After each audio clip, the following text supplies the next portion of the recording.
आज का जो टॉपिक है इस टॉपिक को बोलते हैं मास्टर टॉपिक। क्या बोलते हैं?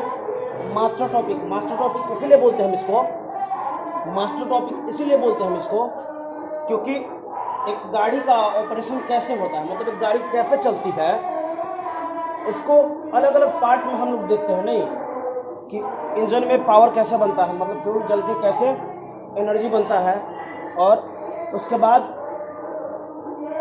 वही पावर का सप्लाई व्हील तक कैसे होता है, ट्रांसमिशन सिस्टम अलग अलग करके देखते हैं हम लोग। ठीक है, फ्यूल सिस्टम अलग करके देखते हैं, ट्रांसमिशन सिस्टम अलग करके देखते हैं, इंजन को अलग करके देखते हैं, तब जाके सारी चीज़ें क्लियर होती है। लेकिन ये जो टॉपिक है, आज की जो टॉपिक है, वो मास्टर टॉपिक इसलिए है क्योंकि इस टॉपिक में हम सीधे डील करने जा रहे हैं पूरा ओवरऑल गाड़ी का ऑपरेशन, कि शुरू से लेकर के लास्ट तक आपके दिमाग में एक कॉन्सेप्ट बिल्डअप हो जाए कि गाड़ी चलती कैसे है, एक गाड़ी चलती कैसे है, ओवरऑल कॉन्सेप्ट आपके दिमाग में सिंगल क्लास से आपके दिमाग में बैठ जाएगा। ठीक है, बाकी बहुत सारी चीज़ें तो बात करने के लिए है हमारे पास, लेकिन ये क्लास सबसे इम्पोर्टेंट क्लास में से एक होगा आपका अभी। ठीक है, जिसका हेडिंग क्या दे दे?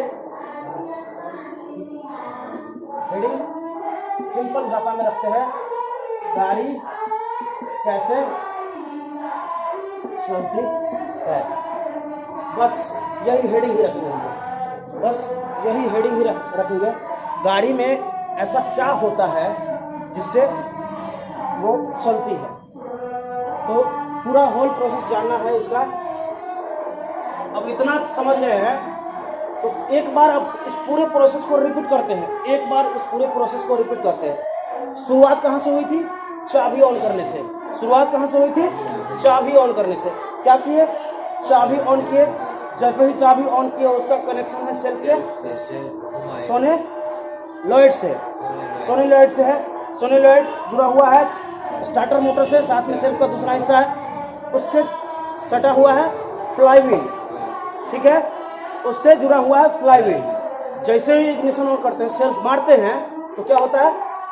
फ्लाईव्हील को स्टार्टर मोटर घुमा देता है, और फ्लाईव्हील को स्टार्टर मोटर घुमा करके या फिर फ्लाईव्हील पे दूरी बना लेता है, फट जाता है। ठीक है, चलिए वहां से उसका काम हो गया।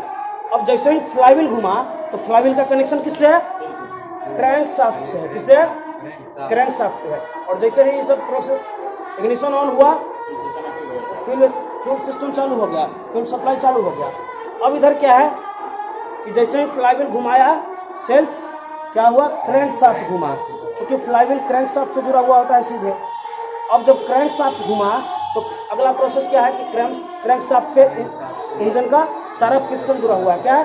सारा पिस्टन जुड़ा हुआ है। तो जैसे ही क्रैंक शाफ्ट घूमेगा सर्कुलर मोशन में, तो पिस्टन रेसिप्रोकेटिंग मोशन में ऊपर नीचे होना शुरू हो जाएगा। और जब पिस्टन ऊपर नीचे होना शुरू हो जाएगा, मतलब कि सिलेंडर में सक्शन, कंप्रेशन, पावर और एग्जॉस्ट की प्रक्रिया चालू हो जाएगी, चारों स्ट्रोक चालू हो जाएगी। और जब इतना प्रक्रिया उसको सिर्फ सक्शन और कंप्रेशन मिल गया तो तीसरा स्ट्रोक पावर खुद बनाएगा। उसके बाद जब एक बार पावर बनना शुरू हो गया तो इंजन स्टार्ट हो गया, और उसके बाद धड़ धड़ धड़ धड़ धड़ धड़ काम चालू हो जाएगा। उसके बाद इंजन स्टार्ट हो गया। अब इंजन स्टार्ट हो गया तो यहाँ पे ये क्लियर हो गया कि पावर इंजन से कैसे जनरेट होगा। अब इंजन से पावर जनरेट होगा तो उसको पहिया तक पहुंचाना है। इस सिस्टम को बोलते हैं ट्रांसमिशन सिस्टम। क्या बोलते हैं? Transmission system. तो अब काम चालू होता है ट्रांसमिशन सिस्टम का, जिसमें सबसे मुख्य भाग क्या होता है? फ्लाईव्हील। जब इंजन स्टार्ट होगा तो क्रैंकशाफ्ट धर धर धर धर धर धर एकदम 2000, 4000, 5000 जितना आरपीएम पे घुमाएंगे एक्सीलरेटर के हिसाब से।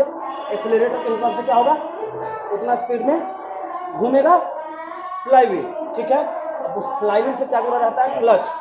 पूरा क्लच असेंबली जुड़ा हुआ रहता है। अब क्लच असेंबली का सीधा कनेक्शन होता है गियर बॉक्स से। ठीक है, गियर बॉक्स में अलग अलग तरह के गियर होते हैं।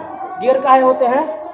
गियर इसलिए होते हैं काहे कि हमको अलग अलग टाइम पे, अलग अलग जगह पे, अलग अलग सिचुएशन में गाड़ी के लिए अलग अलग स्पीड, अलग अलग मात्रा में टॉर्क की जरूरत होती है। मतलब सीधे शब्दों में कहे कि अलग अलग मात्रा में पावर की जरूरत होती है।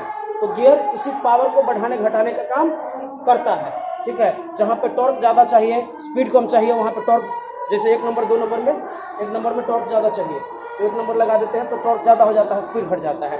ठीक है, 2 नंबर में थोड़ा सा स्पीड बढ़ जाता है, टॉर्क थोड़ा सा घट जाता है। और जैसे जैसे गियर बढ़ाते जाते हैं क्या होता है, स्पीड बढ़ता जाता है, टॉर्क कम होता जाता है। तो गियर का काम सिर्फ यही है, गियर का काम सिर्फ वही है।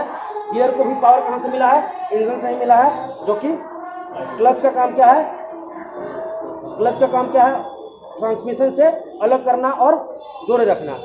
क्लच दबा दिए तो इंजन का पावर जो है ट्रांसमिशन से अलग हो जाएगा, ट्रांसमिशन से अलग हो जाएगा, पावर सप्लाई नहीं होगा वहाँ पे। क्लच जैसे ही छोड़ दिए क्या होगा, पावर सप्लाई चालू हो जाएगा गियर बॉक्स तक। अब उस गियर बॉक्स से क्या जुड़ा हुआ था, प्रोपेलर शाफ्ट, जिसको ड्राइव शाफ्ट कहते हैं, जो पीछे देखते हैं ट्रक वरक के नीचे घूमते रहता है।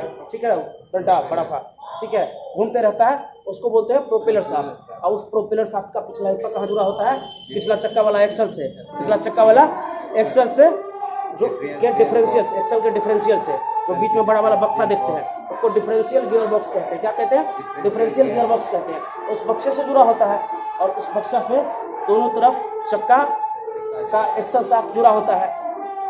अब क्या होता है कि डिफरेंशियल जो होता है वो दोनों एक्सल शाफ्ट में 90 डिग्री पे बराबर बराबर मात्रा में जो पावर इंजन से चल के आया है उसको बांट देता है। जिससे क्या होता है, दोनों तरफ वाला एक्सल शाफ्ट घूमने लगता है और एक्सल शाफ्ट से क्या जुड़ा रहता है, व्हील जुड़ा रहता है, तो पहिया चलने लगता है। इस तरीके से गाड़ी चलती है। फुल प्रोसेस गाड़ी के चलने का यही है, फुल प्रोसेस गाड़ी के चलने का यही है। अब इस बात को समझना पड़ेगा आपको। कुछ डायग्राम देखिए आप लैपटॉप पे, आपको आइडिया मिल जाएगा। कुछ डायग्राम देखिएगा, आइडिया मिल जाएगा आपको।